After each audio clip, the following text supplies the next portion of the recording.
The silence before the storm.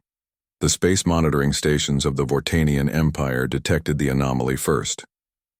Deep within Spiral Arm 7, in a system the galaxy had long considered insignificant, energy signatures bloomed like fireflowers against the cosmic darkness. The readings were unlike anything their sophisticated sensors had encountered before. Admiral Kixtor studied the holographic display with his four eyes narrowed in concentration. The blue-skinned Vortanian stood tall on his command deck, his tentacle-like appendages dancing across the control panels with practiced precision. Around him, his bridge crew worked with quiet efficiency, their movements reflecting the disciplined nature of their species. The readings showed Earth, that small blue world inhabited by the creatures who called themselves humans. For decades, the Galactic Coalition had monitored this primitive species with minimal interest. Humans possessed basic spaceflight, crude atomic weapons, and a tendency toward internal conflict that seemed to consume most of their resources. They were, by galactic standards, barely worth noticing. Yet now, something had changed. The energy signatures pulsing from Earth's orbit defied conventional understanding. They weren't the crude nuclear reactions or chemical propulsion systems the humans typically employed. This was something else entirely. Something that made even the experienced admiral pause. On the far side of the galaxy, in the crystalline halls of the Seraphim Collective, High Commander Velnash received similar reports. The insectoid leader's compound eyes reflected the data, streams flowing across multiple screens. His species prided themselves on their analytical capabilities, their hive mind allowing them to process information at speeds other races could only dream of. The Seraphim had catalogued humanity years ago, filing them under pre-contact civilization, with a threat assessment of negligible.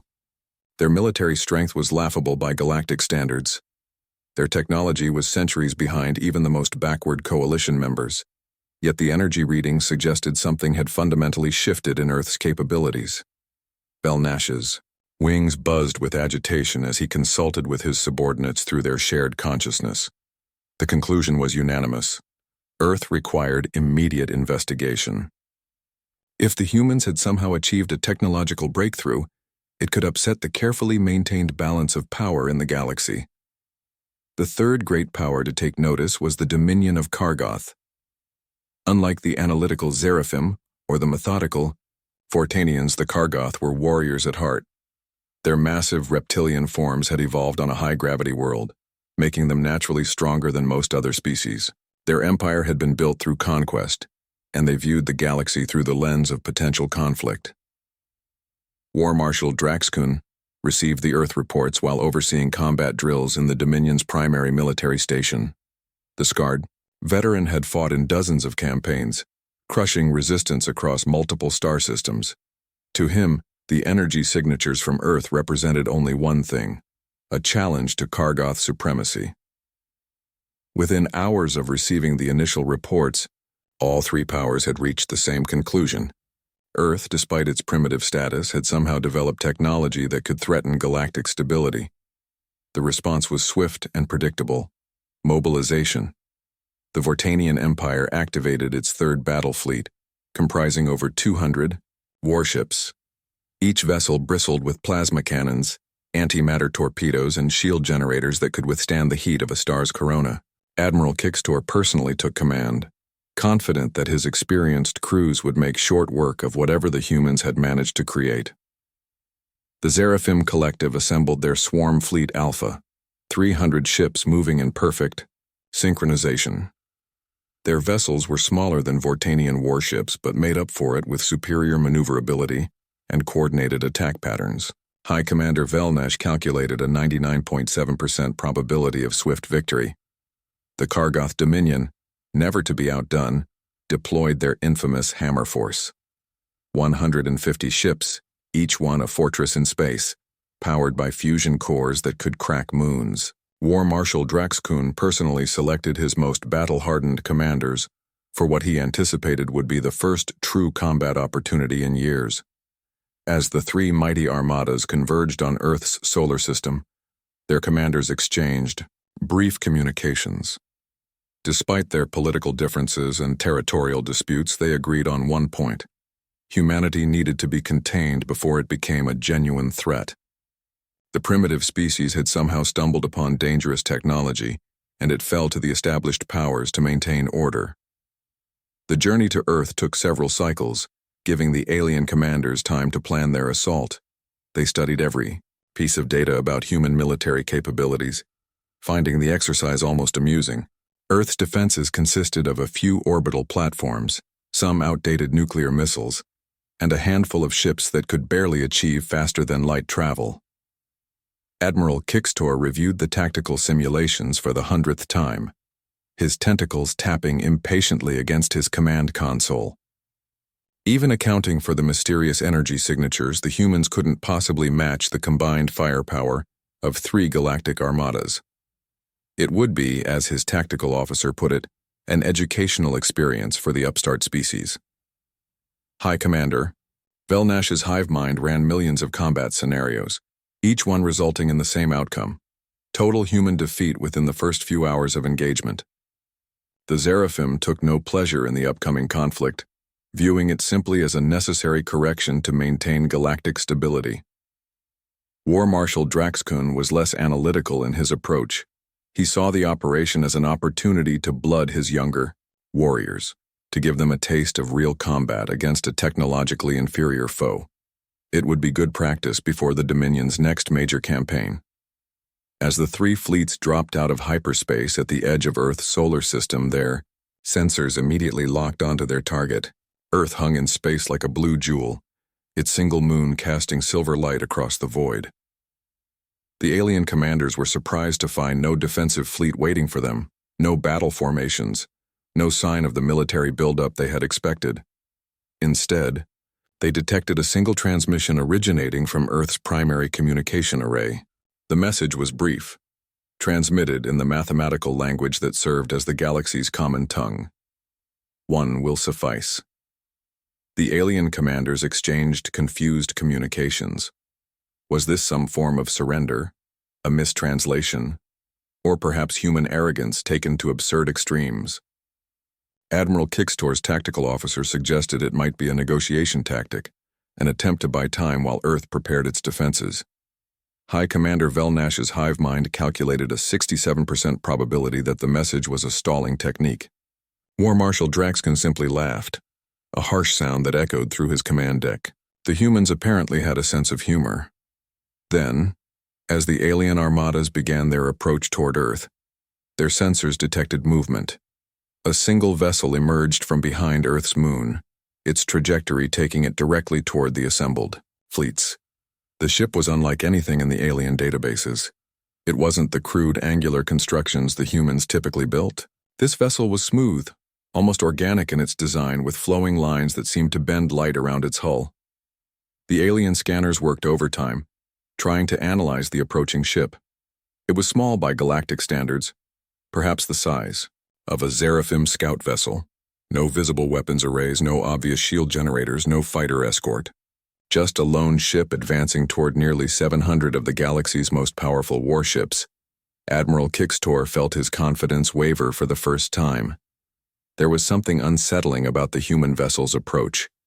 It moved with a fluid grace that defied conventional propulsion systems. His sensors couldn't lock onto it properly, as if the ship existed partially outside normal space. High Commander Velnash's compound eyes fixed on the tactical display, his hive mind processing data at incredible speeds. The human ship registered on some sensors but not others. Its mass readings fluctuated impossibly. Its energy signature was unlike anything in their extensive databases. For a species known for their analytical capabilities, the Seraphim found themselves facing an unsolvable equation. War Marshal Draxkun gripped his command throne, his claws leaving gouges in the reinforced metal. His warrior instincts, honed through decades of combat, screamed warnings. This was not the behavior of a defeated foe or a desperate negotiator. This was something else entirely. As the human ship drew closer, the alien fleets naturally moved into defensive formations. Weapons powered up, shields activated, fighter squadrons launched. Nearly 700 of the galaxy's most advanced warships prepared to engage a single human vessel. The human ship continued its approach, unwavering, unhurried. It broadcast no demands, no threats, no attempts at communication beyond that single, cryptic message: one will suffice. When the ship finally came to a halt, it did so at precisely the point where all three alien fleets could train their weapons on it simultaneously. It hung in space, silent and motionless, a small silver shape, against the star-filled void. Admiral Kickstor stared at his tactical display, his tentacles trembling. High Commander Velnash's hive mind buzzed with confused calculations. War Marshal Drax Kuhn sat in stunned silence. The humans had sent one ship, and suddenly, terrifyingly, the alien armadas understood why one would suffice. The revelation, the space between the stars seemed to hold its breath. Nearly 700 alien warships representing the peak of galactic military power found themselves frozen in a moment of unprecedented uncertainty. Their weapons remained locked on the lone human vessel, but no commander gave the order to fire. Admiral Kickstor broke the silence first. His voice, steady despite his inner turmoil, cut across the communication channels. "Human vessel, explain your presence here. Our sensors detect anomalies." The response came in that same calm tone that somehow managed to convey both patience and infinite possibility. "Admiral, you detect anomalies because your understanding of reality is incomplete. What you see before you is not a ship in the conventional sense. It is an interface." High Commander Velnash's compound eyes focused on the data streams with renewed intensity. His hive mind, comprising thousands of individual consciousnesses, worked to process this information. "An interface to what?" the Seraphim leader asked, his synthesized voice betraying a hint of the collective's unease. "To what humanity has become," the ship replied. "You came here expecting to find a primitive species that had stumbled upon dangerous technology. Instead, you have found a species that has transcended the limitations you still accept as absolute." War, Marshal Draxkun's patience, never his strongest quality, finally snapped. The massive Kargoth warrior slammed his fist against his command throne. "Enough riddles. You face the combined might of 3 galactic powers. Surrender now, or we will reduce your world to cinders."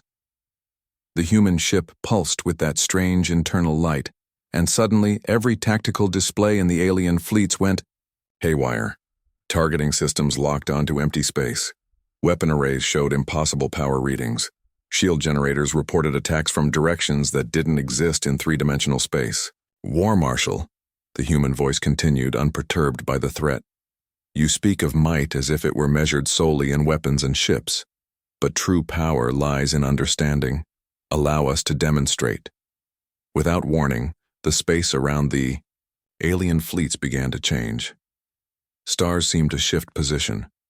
The familiar constellations that had guided space travelers for millennia reformed into new patterns. It was as if the very fabric of space was being rewritten.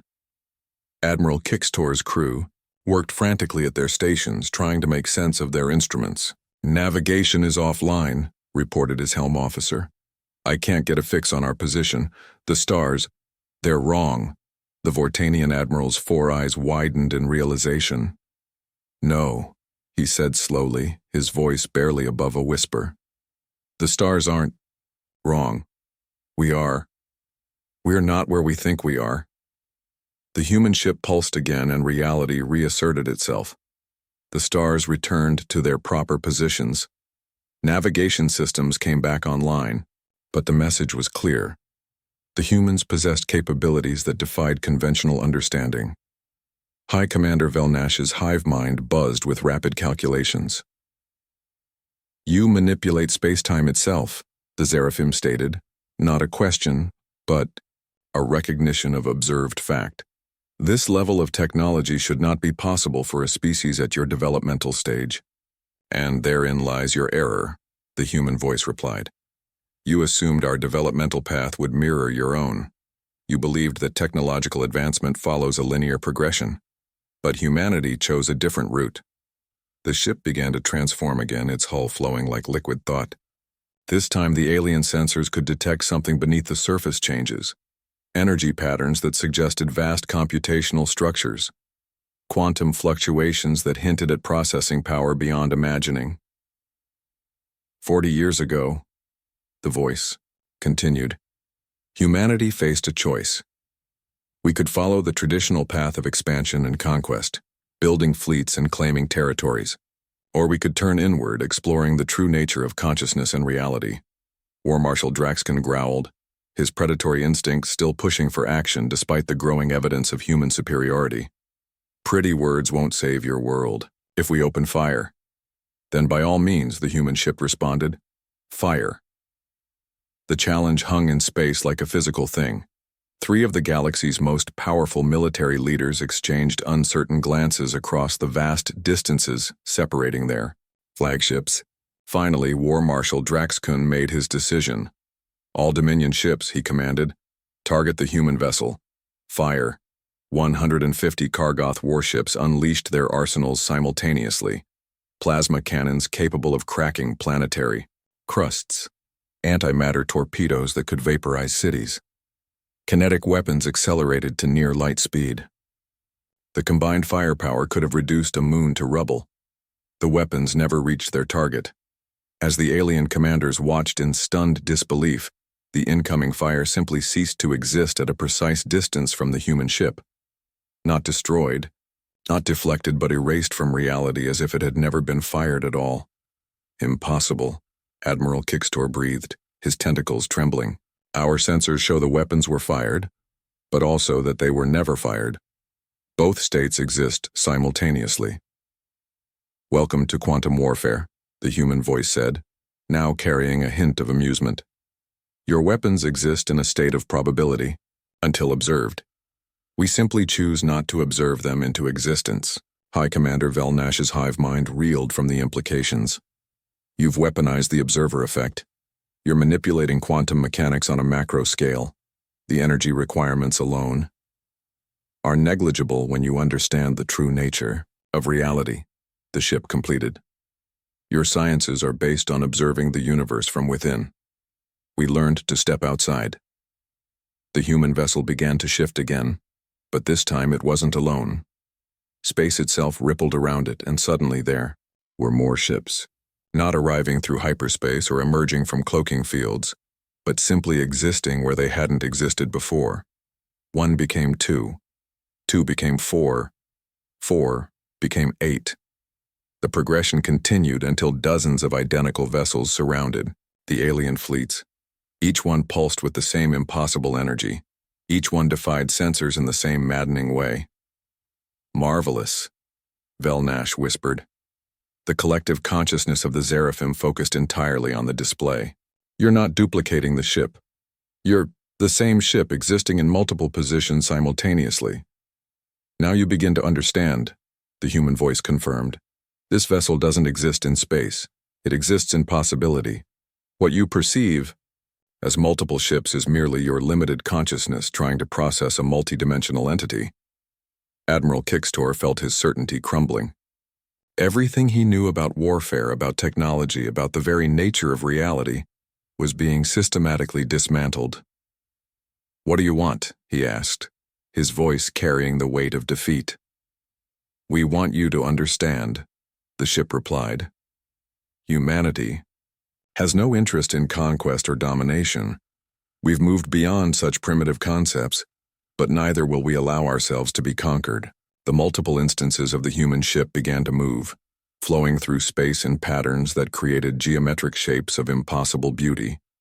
They danced between the alien vessels, never threatening but demonstrating a casual mastery of physics that rendered traditional combat obsolete. Your sciences trapped you, the voice continued. You achieved spaceflight, developed weapons, built empires. But you never questioned the fundamental nature of existence. You accepted the universe as it appeared to be, not as it truly is. War. Marshal Draxkun, his warrior's pride warring with growing awe, managed to ask, then what is the universe truly? The human ship suddenly collapsed back into a single vessel, the transition so smooth it was as if the multiples had never existed. The universe is thought-given form, consciousness creating reality. What you perceive as physical laws are merely agreed-upon limitations. To demonstrate, the ship began to change once more. But this time, it wasn't just the vessel that transformed. Space itself bent around it, creating corridors of twisted reality that led to elsewhere. The alien sensors detected connections to places that shouldn't exist, dimensions that folded in on themselves, pathways through concepts rather than space. "We offer you a choice," the human voice said, now seeming to come from everywhere and nowhere. "Continue to see the universe through the lens of limitation, or join us in exploring what lies beyond." High Commander Velnash spoke for all of them. When he asked, "And if we refuse?" The human ship pulsed one final time, and suddenly every alien vessel found its weapon systems offline. Not damaged, not destroyed, but simply absent. The sophisticated armaments that defined their military might have been edited out of existence as casually as deleting a line of code. "Then you remain as you are," the voice replied. "Limited, confined, safe within the boundaries of your current understanding. We will not force enlightenment upon you, but neither will we allow you to force your limitations upon us." Admiral Kixtor looked at his weaponless fleet, at the tactical displays showing impossible readings, at the human vessel that had single-handedly neutralized the greatest armada in galactic history. "What happens now?" "Now," the ship responded, "you return to your worlds. You report to your leaders. You tell them that humanity has chosen a different path. We will not expand into the galaxy through conquest. We have no need for resources. You would understand. But we will also not tolerate aggression." The vessel began to drift backward toward Earth, its form shifting one last time. As the alien commanders watched, it seemed to fade from existence, becoming translucent, then transparent, then gone. But the sense of presence remained, as if the ship had simply moved beyond their ability to perceive, rather than truly departing. "Should you wish to communicate," the voice echoed through space one final time, "you need only send a message of peace. We will hear it. And perhaps in time, you will be ready to see what we have seen." The alien fleets hung in space, their weapons gone, their certainties shattered. 3 of the galaxy's greatest military leaders sat in silence, processing what they had witnessed. The balance of power hadn't just shifted, it had been revealed as an illusion all along. Admiral Kixtor was the first to speak, his voice thoughtful rather than defeated. "We came here as conquerors. We leave as students." High Commander Velnash's hive mind buzzed with new calculations, new possibilities. "They showed us mercy. They could have destroyed us, enslaved us, done anything they wished. Instead, they offered us knowledge." War Marshal Draxkun, surprising everyone, including himself, laughed. It wasn't the harsh sound of before, but something almost joyful.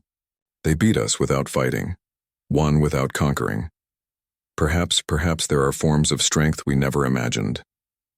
As the alien fleets began their long journey home, Earth hung in space exactly as it had before. A small blue world orbiting an ordinary star. But now they knew it was home to something extraordinary. Humanity had sent one ship, and it had been enough. Not because of its weapons or its shields, but because it represented a fundamental truth. The greatest power in the bow universe wasn't the ability to destroy, but the wisdom to transcend destruction entirely. The galaxy would never be the same. The established powers would have to reconsider everything they thought they knew about strength, about progress, about the very nature of existence. Some would resist, clinging to their old ways. Others would embrace the possibility of change. But all would remember the day humanity sent a single ship to meet the greatest armada ever assembled. And all would understand why one had sufficed.